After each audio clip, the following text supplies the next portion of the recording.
Bago ako mag-pray, share ko lang muna sa inyo yung nabasa ko kagabi sa Bible. Sa Mateo 6:33. Sabi niya doon, "Seek ye first the kingdom of God and His righteousness, and all those things shall be added unto you." Kaya sa bagong 2009, sa bagong taon na ito, dapat gagawin po natin ay yung kaharian natin, kaharian ng Diyos ay dapat natin tuklasin para ang lahat ng bagay na ito ay dadagdag para sa atin. Nawa hindi lamang yung mga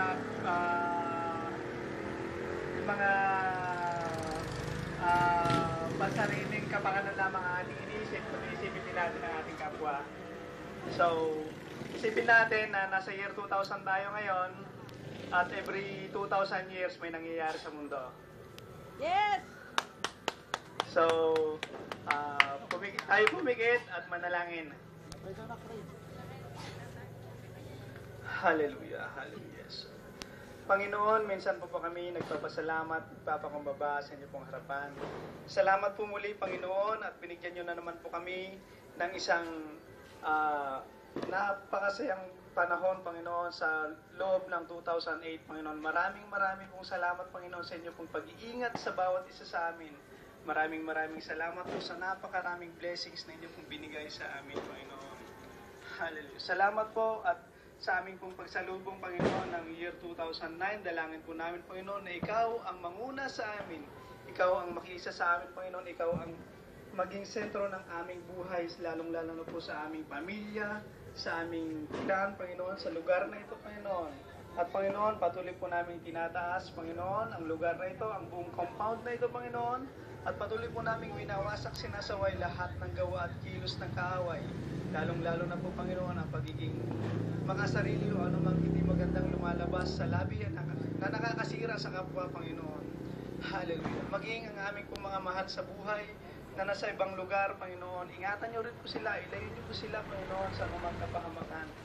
Bigyan niyo po sila, Panginoon, ng sapat na kalusugan at kasiglahan, Panginoon, upang sa ganon ay magampanan po nila ang kanilang tungkulin bilang inyo pong mga anak, Panginoon. At nawa, Panginoon, kayo po ang pumili ng mga babae at lalaki na kanilang makausap sa araw-araw. At gamitin niyo po sila, Panginoon, upang sa ganon ay mapalakas po sila sa kanilang buhay spiritual, Panginoon. Panginoon, maraming salamat po at dinideklara po namin, Panginoon, sa lugar na ito, ang kalusugan ng bawat isa, maging ang aming pong mga mahal sa buhay, dinideklara po namin, Panginoon, ang pagkakaisa, ang unity ng bawat isa sa amin sa lugar na ito, Panginoon.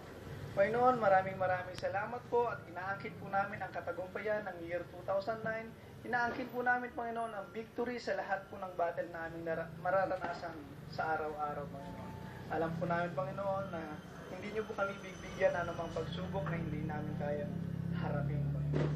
Panginoon, maraming salamat po at ikaw lamang po ang aming tinataas, ikaw lamang po ang aming pinapapurihan, at ikaw lamang po ang aming pinapasalamatan. At ito po ang aming pagsamot dalangin sa pangalan ni Jesus.